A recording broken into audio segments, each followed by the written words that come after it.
Bonjour à tous et bienvenue à notre programme de MONUSCO Réalité, une production de l'unité vidéo de la MONUSCO. Aujourd'hui, notre programme nous conduit au Nord Kivu. Notre équipe sur place a découvert un caméraman plein de talent. Vous allez le découvrir tout à l'heure après les nouvelles.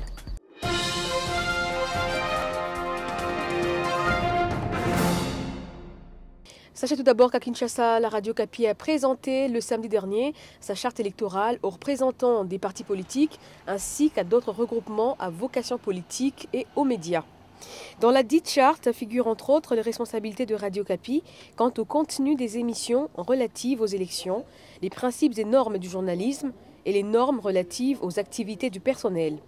Selon les directeurs de l'information publique de la MONUSCO, Radio Kapi continuera d'informer le peuple congolais dans le strict respect des règles d'éthique et de déontologie en tenant compte de la situation sociopolitique du pays. Fondé sur des faits vérifiés, impartial, faisons la différence entre l'information, la communication ou la publicité, respectons la dignité de la personne humaine, corrigeons ces erreurs en s'interdisant tout discours d'incitation à la haine.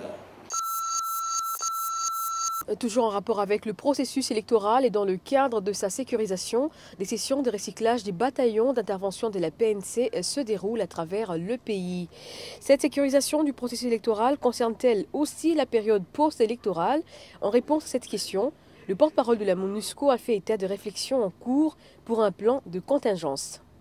Au niveau de la MONUSCO, il y a des réflexions en cours avec nos policiers, avec nos militaires, pour développer ce qu'on appelle un plan de contingence, non seulement pour Kinshasa, mais pour toute la RDC.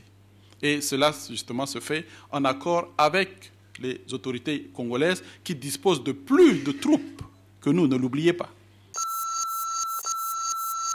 Sachez aussi que ce plan de contingence, qui concerne également la ville de Kinshasa, est en étude au niveau de la force de la MONUSCO. Pour ce qui concerne la ville de Kinshasa, tantôt le porte-parole a bien parlé d'un plan de contingence qui est en phase d'élaboration présentement au niveau de la force. Et il est prévu d'ailleurs une réduction significative de certains effectifs au niveau de l'Est en vue de renforcer Kinshasa et d'ouvrir même à l'Ouest, dans la partie de la brigade de l'Ouest, d'ouvrir d'autres sites d'observateurs militaires qui pourront contribuer efficacement à apporter la sécurisation aux populations pendant les élections.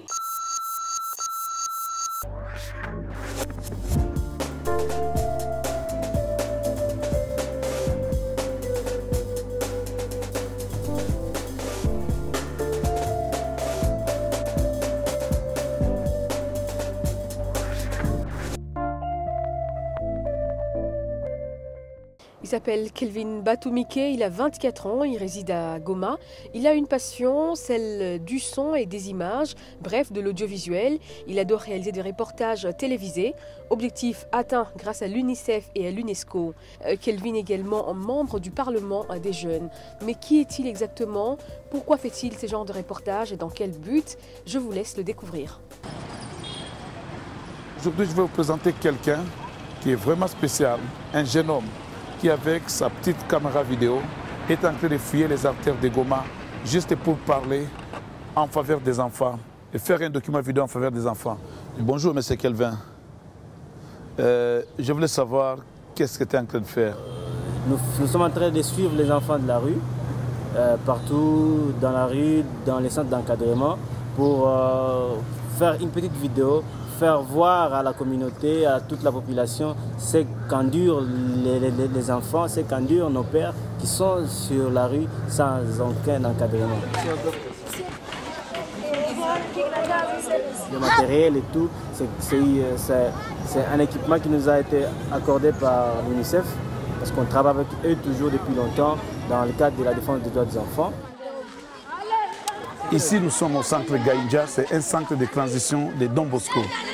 Ici, à Gaïndja, on regroupe les enfants venus de la rue et on regroupe aussi les enfants rejetés par leur famille, des orphelins et tous les enfants qui sont vulnérables. Et Kelvin, lui, continue avec sa documentation vidéo. Dans sa documentation, il est en train de parler des différents problèmes des enfants. Et moi, je retourne encore vers Kelvin. Jinango Olivier. Jina langu Olivier, mie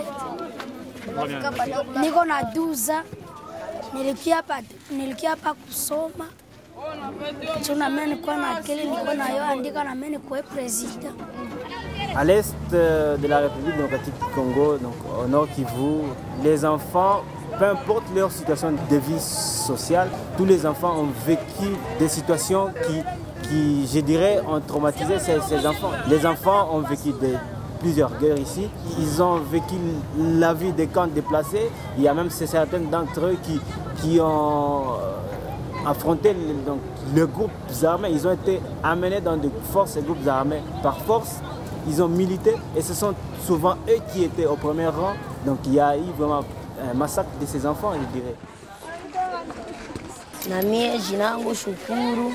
Nilitoka sakule sasa, bakaleta huku sasa. Sasa nileta huku sana kibaka sasa huku sasa. Maisha ya bien. Pale ya kunyumba kwa nilikuwa kwa umwe kwa mimi nakula. Mie kunyumba. Vyangu linikimbiza. Kelvin, je vois que tu travailles vraiment. Excusez-moi, je n'interromps pas ton travail. Je voulais savoir, jusqu'à-là, quels sont les problèmes des enfants que vous avez déjà enregistrés? La majorité des enfants qui sont ici ont évoqué des problèmes, soit de responsabilité des parents, soit un de leurs parents est décédé et après soit la mère s'est mariée à quelqu'un d'autre et puis les enfants ont été maltraités, ils ont décidé d'aller sur la rue. Mais après, vu les problèmes et les dégâts qu'ils affrontent sur la rue, ils ont décidé de venir au centre où la majorité d'entre eux sont en train de suivre le parcours scolaire. Ils sont en train d'étudier avant d'aller faire d'autres formations professionnelles. Ils comparent la vie de la rue et la vie du centre. Ils disent que c'est mieux vivre dans un centre que vivre dans la rue. Et certains d'entre eux ont même fait appel à leurs proches qui sont encore dans la rue, que c'est mieux qu'ils viennent aussi au centre pour qu'ils soient aussi encadrés. Il y a même certains d'entre eux qui ont des ambitions de devenir des grands mécaniciens du pays, d'autres devenir des présidents ou des grands gouverneurs. Kelvin fait partie du groupe qu'on appelle Jeunes Reporters. Ils ont été formés il y a quelques années sur les droits de l'enfant, sur comment communiquer autour des droits de l'enfant. Donc eux, ils ont eu une formation en vidéo, en texte et en audio.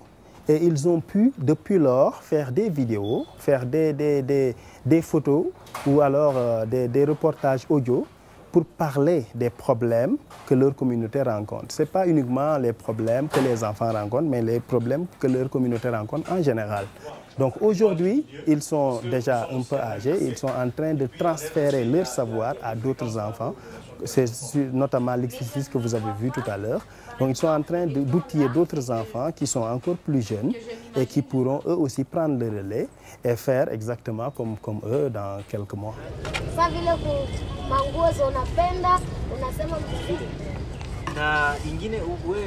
Nous pensons qu'avec ces documentaires, avec ces reportages que nous sommes en train de faire, toutes ces personnes qui, par exemple, sont toujours là à circuler dans leur véhicule et qui ne savent pas réellement la situation des enfants, toutes ces personnes qui sont toujours dans leur bureau et qui ne vivent pas la situation réelle de ces enfants dans la rue, pourront suivre les témoignages de ces enfants. Ils vont voir comment ces enfants dorment par terre pendant la nuit avec toutes les intempéries qu'il y a. Nous pensons que ces enfants pourront quand même être assistés et nous pourrons d'une part réduire le taux de ces enfants qui sont dans la rue et voir comment ces enfants pourront même eux aussi aider la population ou le pays à aller de l'avant.